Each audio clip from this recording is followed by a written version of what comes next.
debido a el tsunami que ocurrió en Japón en marzo del 2011, un conocido político dijo que sentía lástima por las víctimas. Quizás a usted le ha pasado lo mismo y hasta ahora no ha podido borrar esas imágenes, ¿verdad? Pero además agregó que creía que era esto un tembasud, que traducido significa un castigo divino. Un predicador dijo lo siguiente cuando ocurrió el terremoto de Haití en enero de 2010, que era porque la gente necesitaba volver a Dios. Y por último, un sacerdote católico dijo que Dios quería despertar la conciencia insensible e indiferente cuando ocurrió una estampida en Manila, Filipinas, donde murieron 79 personas. Estas y otras declaraciones que podemos seguir mencionando no son nuevas en la creencia de que los desastres naturales son causados o también por Jehová Dios. Sin duda que estas y otras opiniones, como dijimos, tienen ya mucho tiempo, porque en 1755, después de que un terremoto, incendio y tsunami en Lisboa, Portugal, matara a 60.000 personas, muchos consideraron como un acto de Dios. Sin duda que esto preocupa, porque la realidad es que estos desastres siguen en aumento. Nunca antes en nuestro tiempo ha habido tantos desastres naturales y que causan mucho sufrimiento, inclusive mueren miles de personas inocentes. Y son muchas las personas que se preguntan por qué pasan estas cosas. Y solamente hemos citado algunas declaraciones que prueban o dicen que es el puño de Dios cuando ocurren estos desastres naturales. Y lo preocupante es que personas prominentes, como en el campo religioso, político, la ciencia y otros, dan estos comentarios. Y entonces influye en el ánimo de las personas. Máxime pensando que algunos usan para sus argumentos base bíblica, como dice, ocurrió ya. Dios mismo, mediante su fuerza o la fuerza de la naturaleza, trajo un castigo destructivo cuando vino el diluvio de Noé. ¿Y cómo usted refuta eso cuando las personas dicen que la Biblia habla acerca de desastres naturales? Por eso vamos a considerar dos preguntas importantes a través de esta disertación. La primera pregunta es, ¿vienen de Dios los desastres naturales? La otra pregunta, ¿acabarán algún día? Bueno, los desastres naturales no vienen de Dios, pero los podemos explicar inclusive con la Biblia. Si bien es cierto que en Lucas 21:11 dice que en nuestro tiempo habría grandes terremotos, además de otras calamidades, no prueba que Dios sea el causante de los desastres naturales. Tampoco prueba que dice, Él es el creador, tiene poder, puede traer el castigo, como dijimos nuevamente, como lo hizo en los días de Noé. Pero esto no prueba que Dios sea el causante. ¿Por qué? Porque citamos otro pasaje bíblico que conocemos nosotros. En la primera carta de Juan 5:19 conocemos muy bien que dice que se menciona que el mundo entero está en el poder del inicuo. Y muchas son las personas religiosas que reconocen e inclusive saben que este ángel malvado se llama Satanás el diablo. Por lo tanto, entonces, no es descabellado pensar que podemos poner este personaje como el causante de lo que ocurre hoy en la tierra. No es descabellado pensar esto, porque piense esto, si Satanás domina el mundo, como dice allí el pasaje bíblico, puede influir en los seres humanos, puede influir en nosotros. ¿Para qué? Para que seamos igual que él, egoístas, codiciosos y miopes. Sin duda que esto explica por qué se maneja tan mal nuestro lugar de habitación. No se cuida el medio ambiente, la tala de árboles trae estragos, como así también hay problemas en la contaminación, el deshielo de los glaciares sabemos por qué ocurren, y podemos ir citando muchos otros problemas que hacen que el mal accionar de la gente sea el causal. No cuidamos nuestro lugar de habitación. Por eso es que preocupados, muchas personas se reúnen en distintos países, hacen foros, crean organismos para contrarrestar los peligros a los cuales nos enfrentamos día a día por no cuidar la tierra. Y que muchas veces estos desastres naturales llegan sin aviso y se cobran las vidas de los que están allí. Por eso es que razonamos en muchas cosas de que puede ser que Dios traiga esto. ¿Por qué? Porque miren, Jehová no tiene la culpa, y podemos citar otro pasaje bíblico que conocemos muy bien y que es 1 de Juan 4:8. Dios dice allí, la Biblia dice que Dios es amor. Por lo tanto, nosotros entendemos esto de que Dios es amor. ¿Por qué? Porque fuimos creados a su imagen, ¿verdad? Y por eso es que citando los desastres naturales como el tsunami de Japón, quizás nosotros hasta cedimos hasta las lágrimas de ver tanta gente sufrir. Y porque tenemos amor. Somos a la imagen de Dios. Pero allí la Biblia dice que Dios es amor. Es mucho más. Entonces, no podemos pensar que pueda ser el causante de los desastres naturales. Por lo tanto, sería algo ilógico, porque inclusive podemos darle base bíblica a esto si buscamos el libro de Job, el capítulo 34, donde muestra que sería insensato el que podamos atribuir a Dios el que traiga los desastres y que muera tantas personas.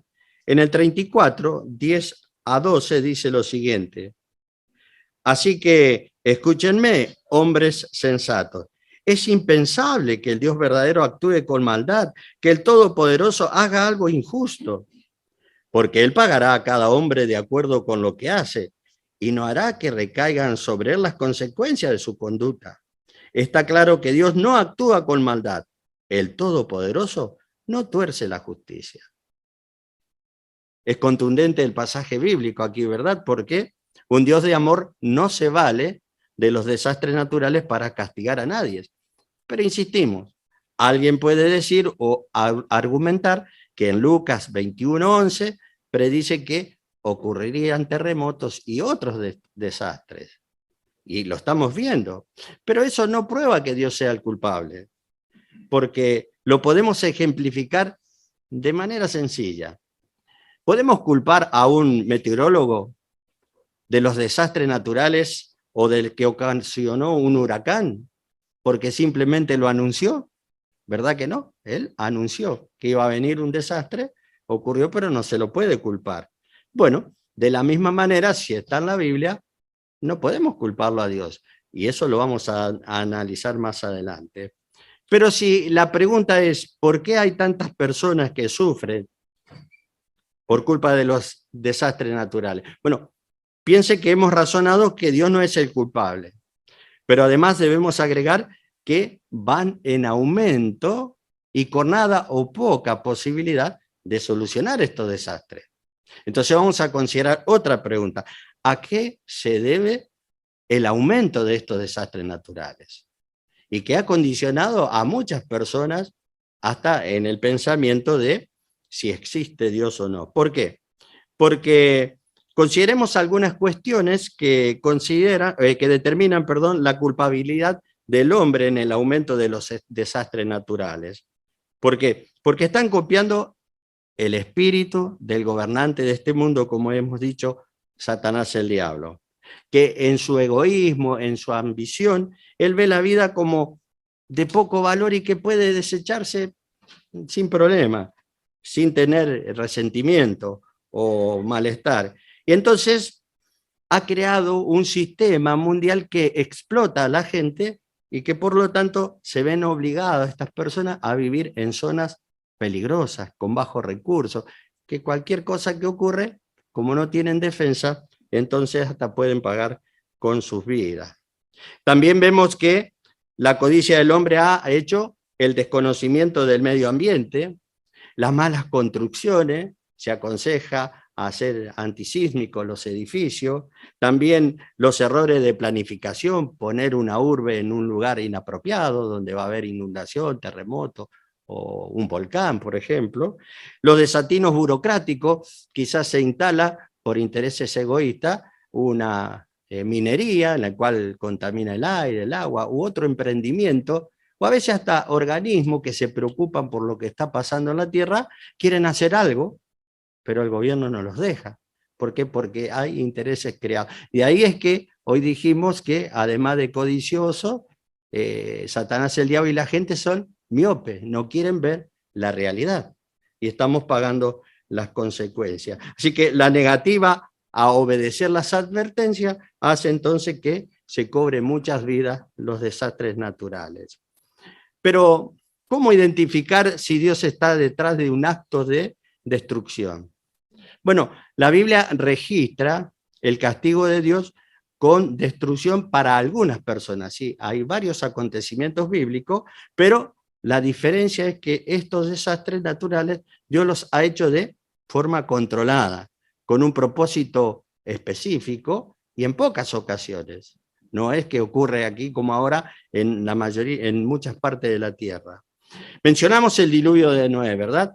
Y fue un castigo divino, ¿por qué? Porque la gente de aquel tiempo era muy inmoral, violenta, y en el capítulo 6 de Génesis, si usted después lo repasa, encontramos esta historia donde Dios dice que usó la fuerza de la naturaleza para destruir con agua a los malvados de aquel tiempo. Pero vamos a usar esta historia, y es bueno mencionar que este y otros castigos divinos que aparecen en la palabra de Dios tienen algunas características, que vamos a analizar tres, que la podemos usar en otras que usted recuerde, o en otros castigos que Dios ha traído a las personas desobedientes. En primer lugar, le pedimos a los hermanos que puedan poner la primera imagen. Allí usted ve a el valeroso Noé hablando a la gente acerca de que iba a venir un diluvio. Y mire la actitud de las personas, es como quizás hoy a usted en alguna oportunidad le dijeron, desde que yo me conozco, ustedes vienen a mi casa anunciando el nuevo mundo, estamos cada vez peor, ¿verdad? Sin embargo, 40 años llevó a Noé predicar allí. A través de él, como en otras ocasiones a través de profetas, Dios advirtió que castigaría a los que desobedecían su norma. Avisó con antelación y con suficiente tiempo, y hasta inclusive dijo lo que debían hacer para agradar a Dios. A fin de animarlos, entonces se valió de siervos fieles como Noé para anunciar la sentencia y que les transmitiera a la gente la necesidad de urgencia como tenemos hoy. Uno de los siervos fieles, como dijimos, fue Noé por su valentía, advirtió a la gente violenta e inmoral de aquel tiempo y además les dijo lo que debían hacer las personas para sobrevivir. Puso tanto empeño Noé en este trabajo que se lo llama en la Biblia predicador de justicia. Nunca se cansó. No pudieron decir entonces en aquel tiempo que Dios no advirtió que vendría esto. Ahora, el segundo punto, o la segunda característica es que Dios destruye de forma selectiva. No es como ahora, por ejemplo, menciona, más adelante vamos a mencionar también, de una guerra. Se tira una bomba y no importa quién muera, ¿verdad? Dios lo hizo de forma selectiva. Toda la gente mala murió a causa de aquella inundación, pero aunque fueron poquitos, ninguna persona buena perdió la vida. El relato bíblico nos dice que Noé era un hombre justo, intachable entre la gente de aquel tiempo. Él anduvo con el Dios verdadero y no permitió, dice, que aquel mundo malvado lo corrompiera. Siguió las instrucciones de su Dios y pudo salvarse él y su familia. La tercera característica y última es que Dios dice que hay que hacer para sobrevivir. El obedecer los mandatos de Dios, de no solo advertir, es lo que prueba hoy para poder salvar nuestras vidas y poder pasar al nuevo mundo. A Noé le llevó mucho tiempo construir el arca. Inclusive tuvo la tarea no menor de meter a los animales y de esta forma hizo que sobreviviera las especies de aquel diluvio. Pero fíjense, Noé predicó 40 años a un sinnúmero de personas. ¿A cuántos convirtió, por decirlo así? A ninguno, ¿verdad? Pero sí, ¿qué es lo que lo salvó a Noé? ¿La predicación o la construcción del arca? Como aprendimos hace poco en la atalaya, la construcción del arca lo salvó a Noé, porque si Noé no hubiese construido el arca, se hubiese ahogado también. Entonces, ¿qué nos enseña el esclavo? ¿Qué nos salva a nosotros hoy? ¿El ser un predicador o el bautismo? El bautismo es como un arca para nosotros. Es el pasaporte que nos dará al nuevo mundo. Y hay un ejemplo de esto, por eso dije, ¿a cuánto convirtió Noé? Hace mucho tiempo leí que una experiencia que en un pueblito una persona de edad predicaba todos los días, hasta que una persona observando por la ventana le dice, abuelo, venga un poquito. Hace un mes que yo lo veo que usted sale a predicar, sale a hablar con la gente, pero no convierte a nadie, dice, como diciendo, ¿para qué sale? Y él le dijo sabiamente, yo salgo para que ustedes no me conviertan a mí. Quiere decir que nuestro trabajo, nuestra lealtad puede no solo salvar a las personas, y si no ocurriera, bueno, podemos nosotros salvar nuestras vidas. Por eso la pregunta es, y esto lo podemos ver en el relato de Génesis 6, de tomar en cuenta lo que ocurrió en los días de Noé, ¿estamos listos nosotros para lo que Dios traiga ahora, dentro de poco? Las evidencias de los tiempos en que vivimos sabemos que se asemejan a los tiempos o los días de Noé. Día a día comprobamos que este mundo está extremadamente violento, inmoral, y no son pocas las personas que le preocupa el futuro. Porque tal vez usted recuerda la frase común que nos dicen las personas cuando predicamos. ¿Dónde vamos a ir a parar? Dice. Sin duda. Y a muchas personas están tan preocupadas por el presente que el futuro le parece irreal. ¿Por qué? Porque solucionan el problema hoy. Y es tanta la evidencia de que necesitamos un gobierno justo que muchos dicen, pero si Dios ve, no hace nada. Y esto influye en que muchas personas hasta dicen que, o dudan que Dios exista.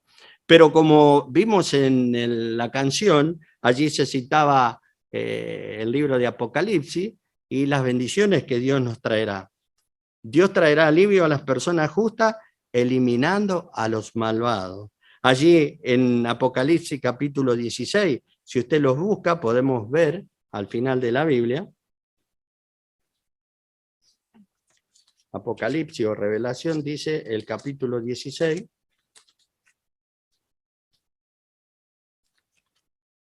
los versículos conocidos inclusive por nosotros, 14 y luego el 16. El 14 dice, de hecho, son mensajes inspirados por demonios y realizan señales, se dirigen a los reyes de toda la tierra habitada con el fin de reunirlos para la guerra del gran día de Dios el Todopoderoso. Y reunieron a los reyes en un lugar que en hebreo se llama Armagedón. Como vemos aquí, la Biblia habla de una guerra. Y es una palabra que inspira temor, la palabra guerra, ¿verdad? Mucha preocupación. Las consecuencias de las guerras entristecen mucho a las personas. Mire, nosotros estamos a miles de kilómetros de donde hay una guerra ahora, y sin embargo, cuando vemos los informativos, ¿cuál es su sentimiento? ¿Verdad? Que ver casas destruidas, morir gente de cualquier edad, personas inocentes, nos paraliza, ¿verdad? Sin embargo, aquí hablamos de otra guerra. Usted cuando ve allí las imágenes de quizás una familia con lo opuesto, ver su casa destruida o quizás en pie, pero dejarlo todo, recuerdos, esfuerzos de años, irse, escapar para poder salvar su vida. ¿Verdad que la palabra guerra, como dijimos, nos atemoriza? Pero que si hablamos de la guerra del Dios Todopoderoso, no tenemos ese sentimiento abrumador. Sin duda que nos impele a actuar, no solo a nosotros ver qué requiere Jehová de nosotros, sino también poder advertir a las personas de lo que Dios va a traer y lo que tienen que hacer para agradar a Dios y así entonces poder sobrevivir. Mire, vamos a analizar de este el castigo judicial que habla la Biblia, las tres características que analizamos como en el diluvio de Noé. En el primer punto, la primera característica, pedimos la imagen 2, si por favor pueden pasarla, el mensaje de advertencia de parte de Dios se está anunciando por toda la tierra. Mateo 24:14. Y si usted observa allí, la mayoría o todos los que estamos aquí participamos en las distintas facetas de esta predicación y se está cubriendo por toda la tierra. Quizás usted está en la metropolitana, si es una ciudad que así lo permite, la pública, los famosos carritos, mesa exhibidora, informalmente, cuando va al médico, de casa en casa. ¿Quién dijo cómo predicar por teléfono? Y muchos teníamos miedo, sin embargo, por un tiempo los hemos hecho. Escribir una carta. Mire cuánto amor a la gente de que la pandemia no paró este trabajo de avisar a la gente de lo que Dios iba a traer. Sin duda que esto ocurre porque se tiene que cumplir Mateo 24:14. Cuando toda la tierra esté avisada, ¿qué dice? Entonces vendrá el fin. Por lo tanto, Jehová tiene un pueblo unido que da el mensaje de advertencia, como se ve allí, por toda la tierra. La segunda característica es que solo perderán la vida quienes no hagan caso al mensaje de advertencia. Así, si usted mira Mateo 24, 37 a 39, dice que así será la presencia del Hijo de Dios, como eran en los días de Noé. Por lo tanto, además de advertir en la Biblia lo que va a traer Dios, nos da consejo de no tener una actitud indiferente, como hemos visto cuando Noé le hablaba a las personas de que iba a venir un diluvio. Pero vamos a la tercera característica. Dios dice que hay que hacer para sobrevivir. Allí, por favor, si usted puede buscar Sofonías 2:3, y por lo tanto podemos analizar este pasaje bíblico porque nos hace reflexionar lo que Jehová requiere de nosotros para ocultarnos en su día de furia. Hace falta más que dedicarse a Jehová. Recuerde que a Noé lo salvó la fabricación del arca. Tenemos que hacer caso a lo que Sofonías dijo a los israelitas en aquel tiempo. ¿Lo repasamos? Mire, en primer lugar dice buscar a Jehová. ¿Y qué es buscar a Jehová? Bueno, mantener una estrecha relación con Jehová y su organización, estar al día, ¿verdad?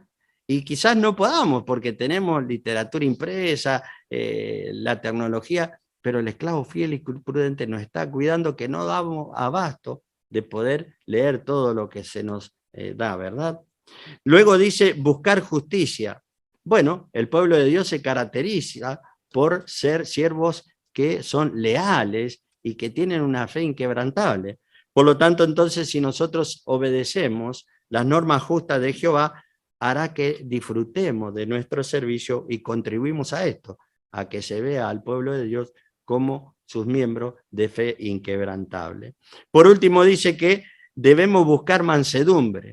Esto quiere decir que debemos ser sumisos a Dios, ser humilde al aceptar la disciplina de Jehová. Y esto lo podemos ejemplificar, lo que dijo Sofonía, es si alguno de nosotros está teniendo una enfermedad leve o crónica y el facultativo nos da algunos medicamentos y tratamientos a seguir, sería insensato de nosotros no hacerle caso, porque hasta inclusive, aunque no nos gusta, nos exponemos a una cirugía para poder vivir. Bueno, de la misma manera, lo que encontramos en la Biblia sirve entonces para poder vivir o sobrevivir y pasar a nuevo mundo. Note que Juan 17:3 dice que el que estén adquiriendo conocimiento es el que nos da la vida eterna. No dice el que tenga conocimiento, sino que estén. Quiere decir que esto es progresivo, no es estático y podemos seguir renovando en nuestro conocimiento acerca de Dios. El conocimiento hará que pongamos en práctica en nuestra vida lo que Dios quiere de nosotros, como dice Mateo 24 a 25 del capítulo 7, si usted lo recuerda, puede buscar, que es una ilustración donde alguien hizo su casa en la roca, ¿verdad? Esto demuestra que no debemos ser insensatos, sino que una persona sensata, para poder soportar las tempestades espirituales que Satanás nos pone, ser prudente entonces sería escuchar los dichos y ponerlos en práctica. ¿Por qué es esto importante? Porque pronto Dios acabará con los desastres naturales, como hemos visto en la canción también. Recordamos por tercera vez, a veces muchos dicen, pero Lucas 21:11 dice que habría terremotos, como también guerras y otras calamidades.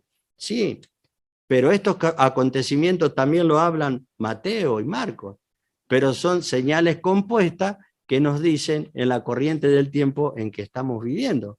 Por lo tanto, esto es que nos impele a actuar. Fíjense, son muchas las personas religiosas que piden que venga el reino de Dios y para nosotros es un gobierno real.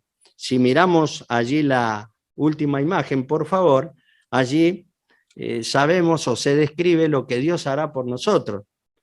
¿A quién no le gustaría estar allí? ¿Verdad? Mirando la creación sin problema o quizás reunido en el cuadro más pequeño, con amigos, familiares, allí sin problemas, despreocupados. ¿Por qué? Porque podemos asociar esta imagen edificante con lo que le leemos comúnmente a la gente en Salmos 37, 10-11, donde allí quizás ellos podamos ser nosotros y podamos mirar dónde están los malvados. Y allí dice la Biblia que vamos a poder disfrutar de verdadera paz porque ya no van a existir. O como decía el cancionero de Apocalipsis 21, en los primeros versículos, donde el reino de Dios se encargará de que los desastres naturales y demás cosas que nos hacen sufrir ahora desaparezcan para siempre. Mire, Jesús, el Hijo de Dios, como rey, sabemos que va a controlar la fuerza de la naturaleza porque, por ejemplo, lo demostró en una oportunidad cuando estuvo en la tierra. Si usted busca Marcos 4:39, allí dice que paró una tempestad de viento. También tiene el poder de volver a la tierra que sea un lugar de armonía perfecta. ¿Por qué? Porque va a reparar todo el daño que se le ha causado a nuestro lugar de habitación. Entonces, ya no tendremos la amenaza de un tifón, de un terremoto, de erupciones volcánicas o de otros desastres naturales. Sabemos que Jesús es el obrero experto que pasó muchos años con Jehová. Por lo tanto, conoce a la perfección de cómo se ha hecho el planeta y cómo sabe también usar los recursos naturales para que, sin dañarlo, vuelva a la tierra entonces a ser convertida en un paraíso. Ahora, ¿se ve usted allí? Podemos ampliar si quiere el cuadro, pero no en la televisión porque no se puede, ¿verdad? Pero sí en la mente. Imagínese, cierre los ojos y piense, ¿qué le gustaría en el nuevo mundo? Hace poco una hermana me decía, yo quiero una cabaña, vio esos palos que se lo corta al medio, se lo pone superpuesto, bien lustrado, quizás en una cascada, cerca de una montaña, el ruido de un arroyo, animales, flores. ¿Qué piensa usted? ¿Sería agradable vivir allí? Bueno, eso es lo que Dios promete para cada uno de nosotros. Y qué placer es tener estas cosas sin que se nos atormenten los desastres naturales. Pero falta algo más para ser feliz verdaderamente. Es como dice el estudio de la atalaya de hoy. Dios nos va a dar su cosa preciosa, Jesucristo, para que nosotros tengamos una vida fugaz. No, Jehová promete vida para siempre. Y ningún gobierno humano puede dar a la humanidad lo que nos promete Dios mediante su reino. Pero también habla algo más allí la Biblia, y que dice de Jesús en Juan 11:25, yo soy la resurrección y la vida. Entonces, será emocionante hasta las lágrimas ver cumplido un pasaje bíblico que siempre hablamos a las personas, que es Juan 5:28 y 29. Jesús cumplirá la promesa de resucitar a todos los que están en la memoria de Jehová, inclusive a aquellos que han perdido la vida por un desastre natural. Nuestra felicidad será completa entonces. Sí, Jesús resucitará a millones de personas y entre ellos a nuestros seres queridos. Y vamos a tener mucho trabajo porque les ofrecerá a esos resucitados también el poder vivir para siempre en la tierra. Qué alegría, ¿verdad? qué gozo. Será volver a abrazar a nuestros familiares, a nuestros amigos, a nuestros entrañables hermanos que no están, pero que sí podemos recibir en el nuevo mundo. ¿Verdad que nos sentimos bien optimistas, recordando o repasando las bendiciones que Jehová nos promete y nos tiene preparado? Bueno, llévese esa última imagen allí, esta pareja, que puede ser usted, yo, y también llévese esta frase en la mente y en el corazón. Muy pronto se acabarán los desastres naturales y tendremos el inmenso privilegio, cuando estemos en el nuevo mundo, de poder alabar a Jehová cuando veamos gradualmente el poder de nuestro Dios de restaurar la tierra hasta convertirla en un paraíso.